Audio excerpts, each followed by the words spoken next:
بسم الله الرحمن الرحيم قد أفلح المؤمنون الذين هم في صلاتهم خاشعون والذين هم عن اللغو معرضون والذين هم للزكاة فاعلون والذين هم لفروجهم حافظون إلا على أزواجهم أو ما ملكت أيمانهم فإنهم غير ملومين فمن ابتغى وراء ذلك فأولئك هم العادون والذين هم لأماناتهم وعهدهم راعون والذين هم على صلواتهم يحافظون أولئك هم الوارثون الذين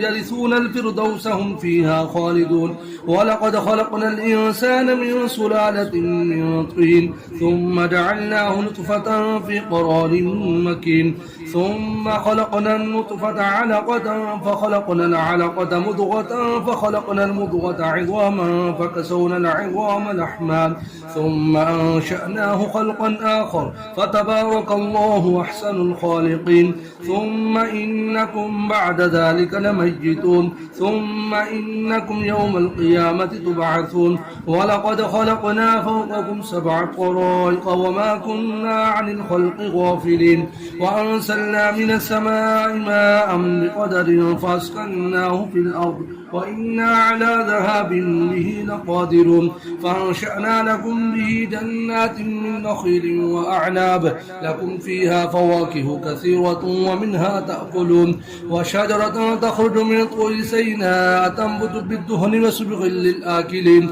وإن لكم في الأنعام لعبرة نسقيكم مما في بطونها ولكم فيها منافع كثيرة ومنها تأكلون وعليها وعلى الفلك تحملون ولقد أرسلنا نوحا إلى قومه فقال يا قوم اعبدوا الله ما لكم من إله غيره أفلا تتقون فقال الملأ الذين كفروا من قومه ما هذا إلا بشر مثلكم يريد أن يتفضل عليكم ولو شاء الله لأنزل ملائكة ما سمعنا بهذا في آبائنا الأولين إن هو إلا رجل به جنة فتربصوا به حتى حين قال رب انصرني بما كذبون فأوحينا إليه أن اصنع الفلك بأعيننا ووحينا فإذا جاء أمرنا وفارت النور فاسلك فيها من كل زوجين اثنين وأهلك إلا من سبق عليه القول منهم ولا تخاطبني في الذين ظلموا إنهم مغرقون فإذا استويت أنت ومن معك على الفلك فقل الحمد لله الذي نجانا من القوم الظالمين وقل ربي أرسلني مرسلا مباركا وأنت خير المرسلين إن في ذلك لآيات وإن كنا لمبتلين ثم أنشأنا من بعدهم قرنا آخرين فأرسلنا فيهم رسولا منهم أن اعبدوا الله ما لكم من إله غيره أفلا تتقون وقال الملأ من قومه الذين كفروا وكذبوا بلقاء الآخرة وترفناهم في الحياة الدنيا ما هذا إلا بشر مثلكم يأكل مما تأكلون منه ويشرب مما تشربون ولئن أطعتم بشرا مثلكم إنكم إذا لخاسرون أيعدكم أنكم إذا متم وكنتم ترابا وعظاما أنكم مخرجون هيهات هيهات لما توعدون إن هي إلا حياتنا الدنيا نموت ونحيا وما نحن بمبعوثين إن هو إلا رجل افترى على الله كذبا وما نحن له بمؤمنين قال رب انصرني بما كذبون قال عما قليل ليصبحن نادمين فأخذتهم الصيحة بالحق فجعلناهم غثاء فبعدا للقوم الظالمين ثم أنشأنا من بعدهم قرونا آخرين ما تسبق من أمة أجلها وما يستأخرون ثم أرسلنا رسلنا تترى كلما جاء أمة رسولها كذبوه فأتبعنا بعضهم بعضا وجعلناهم أحاديث فبعدا لقوم لا يؤمنون ثم أرسلنا موسى وأخاه هارون بآياتنا وسلطان مبين إلى فرعون وملئه فاستكبروا وكانوا قوما عالين فقالوا أنؤمن لبشرين مثلنا وقومهما لنا عابدون فكذبوهما فكانوا من المهلكين ولقد آتينا موسى الكتاب لعلهم يهتدون وجعلنا ابن مريم وأمه آية وآويناهما إلى ربوة ذات قرار ومعين يا أيها الرسل كلوا من الطيبات واعملوا صالحا إني بما تعملون عليم وإن هذه أمتكم أمة واحدة وأنا ربكم فاتقون فتقطعوا أمرهم بينهم زبرا كل حزب بما لديهم فرح فضرهم في غمرتهم حتى حين أيحسبون أن ما نمدهم به من مال وبنين نسارع لهم في الخيرات بل لا يشعرون إن الذين هم من خشية ربهم مشفقون والذين هم بآيات ربهم يؤمنون والذين هم بربهم لا يشركون والذين يؤتون ما آتوا وقلوبهم وجلة أنهم إلى ربهم راجعون أولئك يسارعون في الخيرات وهم لها سابقون ولا نكلف نفسا إلا وسعها ولدينا كتاب ينطق بالحق وهم لا يظلمون بل قلوبهم في غمرة من هذا ولهم أعمال من دون ذلك هم لها عاملون حتى إذا أخذنا مترفيهم بالعذاب إذا هم يجأرون لا تجأروا اليوم إنكم منا لا تنصرون قد كانت آياتي تتلى عليكم فكنتم على أعقابكم تنكصون مستكبرين به سامرا تهجرون أفلم يدبروا القول أم جاءهم ما لم يأت آباءهم الأولين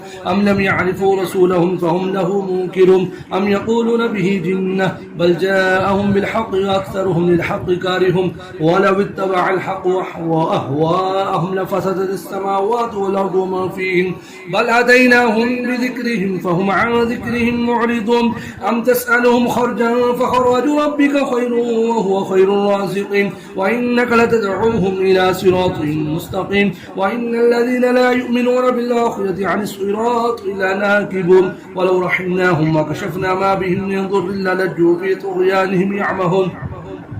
ولقد أخذناهم بالعذاب فما استكانوا لربهم وما يتضرعون حتى إذا فتحنا عليهم بابا ذا عذاب شديد إذا هم فيه مبلسون وهو الذي أنشأ لكم السمع والأبصار والأفئدة قليلا ما تشكرون وهو الذي ذراكم بالأرض وإليه تحشرون وهو الذي يحيي ويميت وله اختلاف الليل والنهار أفلا تعقلون بل قالوا مثل ما قال الأولون قالوا أئذا متنا وكنا ترابا وعظاما إنا لمبعوثون لقد وعدنا نحن وآباؤنا هذا من قبل هذا إلا أساطير الأولين قل لمن الأرض ومن فيها إن كنتم تعلمون سيقولون لله قل أفلا تذكرون قل من رب السماوات السبع ورب العرش العظيم سيقولون لله قل أفلا تتقون قل من بيده ملكوت كل شيء وهو يجير ولا يجار عليه إن كنتم تعلمون سيقولون لله قل فأنا تسحرون بل أتيناهم بالحق وإنهم لكاذبون ما اتخذ الله من ولد وما كان معه من إله إذا لذهب كل إله بما خلق ولا على بعضهم على بعض سبحان الله عما يصفون عالم الغيب والشهادة فتعالى عما يشركون قل رب إما تريني ما يوعدون رب فلا تجعلني في القوم الظالمين وإنا على أن نريك ما نعدهم لقادرون ادفع بالتي هي أحسن السيئة نحن أعلم ما يصفون وقل رب أعوذ بك من همسات الشياطين وأعوذ بك رب أن يحضرون حتى إذا جاء أحدهم الموت قال رب ارجعون لعلي أعمل صالحا فيما تركت كلا إنها كلمة هو قائلها ومن ورائهم برزخ إلى يوم يبعثون فإذا نفخ في الصور فلا أنساب بينهم يومئذ ولا يتساءلون فمن ثقلت موازينه فأولئك هم المفلحون ومن خفت موازينه فأولئك الذين خسروا أنفسهم في جهنم خالدون تلفح وجوههم النار وهم فيها كالحون ألم تكن آياتي تتلى عليكم فكنتم بها تكذبون قالوا ربنا غلبت علينا شقوتنا وكنا قوما ضالين ربنا أخرجنا منها فإن عدنا فإنا ظالمون قال اخسئوا فيها ولا تكلمون إنه كان فريق من عبادي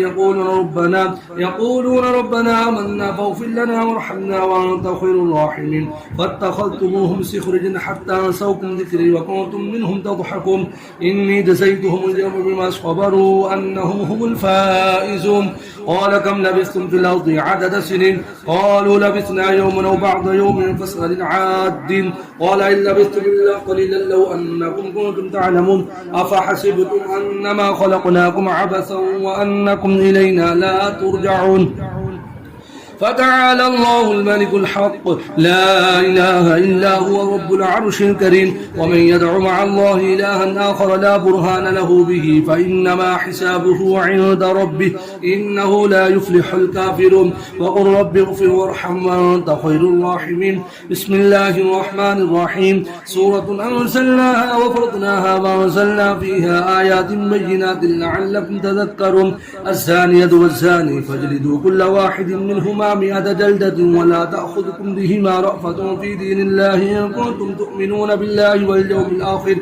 وليشهد عذابهما طائفة من المؤمنين الزاني لا ينكح إلا زانية أو مشركة والزانية لا ينكحها إلا زان أو مشرك وحرم ذلك على المؤمنين والذين يرمون المحصنات ثم لم يأتوا ب4 شهداء فاجلدوهم 80 جلدة ولا تقبلوا لهم شهادة أبدا وأولئك هم الفاسقون إلا الذين تابوا من بعد ذلك وصلحوا فإن الله غفور رحيم والذين يرمون أزواجهم ولم يكن لهم شهداء إلا أنفسهم فشهادة أحدهم 4 شهادات بالله إنه لمن الصادقين والخامسة أن لعنة الله عليه إن كان من الكاذبين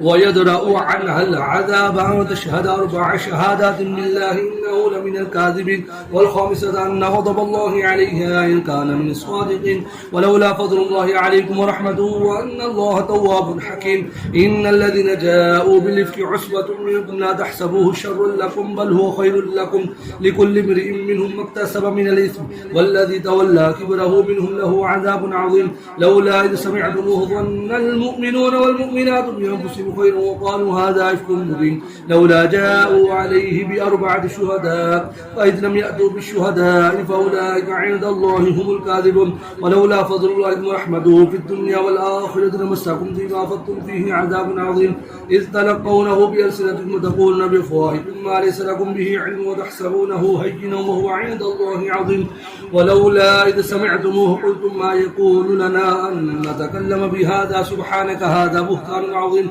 يعظكم الله أن تعودوا لمثله أبدا إن كنتم مؤمنين ويبين الله لكم الآيات والله عليم حكيم إن الذين يحبون أن تشيع الفاحشة في الذين آمنوا لهم عذاب أليم في الدنيا والآخرة والله يعلم وأنتم لا تعلمون ولولا فضل الله عليكم ورحمته وأن الله رؤوف رحيم يا أيها الذين آمنوا لا تتبعوا خطوات الشيطان ومن يتبع خطوات الشيطان فإنه يأمر بالفحشاء والمنكر ولولا فضل الله عليكم ورحمته ما زكى منكم من أحد أبدا ولكن الله يزكي من يشاء والله سميع عليم ولا يأتل أولو الفضل منكم والسعة أن يؤتوا أولي القربى والمساكين والمهاجرين في سبيل الله وليعفوا وليصفحوا ألا تحبون أن يغفر الله لكم والله غفور رحيم إن الذين يرمون المحصنات الغافلات المؤمنات لعنوا في الدنيا والآخرة ولهم عذاب عظيم يوم تشهد عليهم ألسنتهم وأيديهم وأرجلهم بما كانوا يعملون يومئذ يوفيهم الله دينهم الحق ويعلمون أن الله هو الحق المبين الخبيثات للخبيثين والخبيثون للخبيثات والطيبات للطيبين والطيبون للطيبات أولئك مبرؤون مما يقولون لهم مغفرة ورزق كريم يا أيها الذين آمنوا لا تدخلوا بيوتا غير بيوتكم حتى تستأنسوا وتسلموا على أهلها ذلكم خير لكم لعلكم تذكرون فإن لم تجدوا فيها أحدا فلا تدخلوها حتى يؤذن لكم وإن قيل لكم ارجعوا فارجعوه وأزكى لكم الله بما تعملون عليم ليس عليكم جناح أن تدخلوا بيوتا غير مسكونة فيها متاع لكم الله يعلم ما تبدون وما تكتمون قل للمؤمنين يغضوا من أبصارهم ويحفظوا فروجهم ذلك أزكى لهم إن الله خبير بما يصنعون وقل للمؤمنات يغضضن من أبصارهن ويحفظن فروجهن ولا يبدين زينتهن إلا ما ظهر منها وليضربن بخمرهن على جيوبهن ولا يبدين زينتهن إلا لبعولتهن وآبائهن وآباء بعولتهن وأبنائهن وأبناء بعولتهن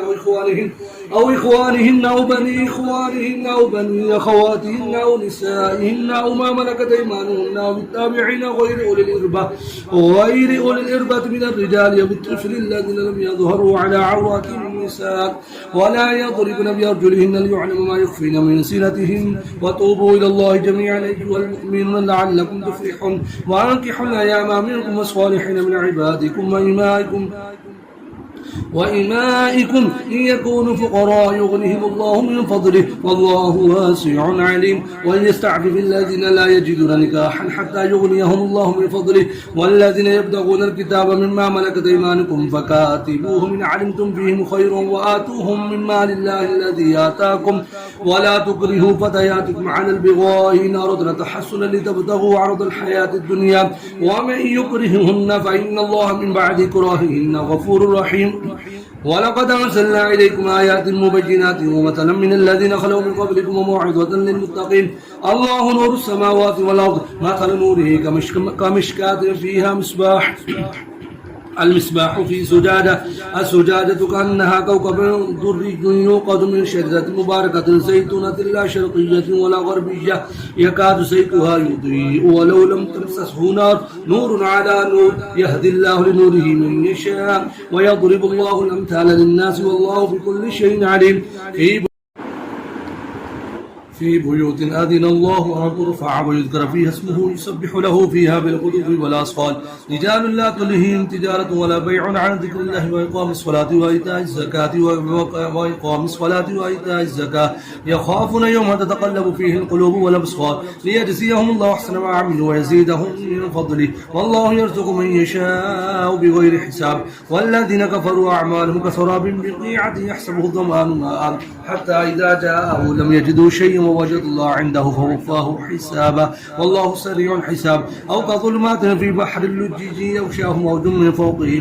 فوقه سحاب ظلمات بعضها فوق بعض إذا أخرج يده لم يكد يراها ومن لم يجعل له نورا فما له من نور ألم تر أن الله يسبح له في السماوات والطير صافات كل قد علم صلاته وتسبيحه والله عليم بما يفعلون ولله ملك السماوات والأرض وإلى الله المصير ألم تر أن الله يسجي سحابا ثم يؤلف بينه ثم يجعله ركاما فترى البرق يخرج من خلاله وينزل من السماء من الجبال فيها من برد فيصيب به من يشاء ويصرفه عن من يشاء يكاد سنا برقه يذهب بالأبصار يقلب الله الليل والنهار إن في ذلك لعبرة لأولي الأبصار والله خلق كل دابة من ماء فمنهم من يمشي على بطنه ومنهم من يمشي على رجلين ومنهم من يمشي على أربع يخلق الله ما يشاء إن الله على كل شيء قدير لقد أرسلنا آيات مبينات والله يهدي من يشاء إلى صراط مستقيم ويقولون آمنا بالله بالرسول وأطعنا ثم يتولى فريق منهم من بعد ذلك وما أولئك بالمؤمنين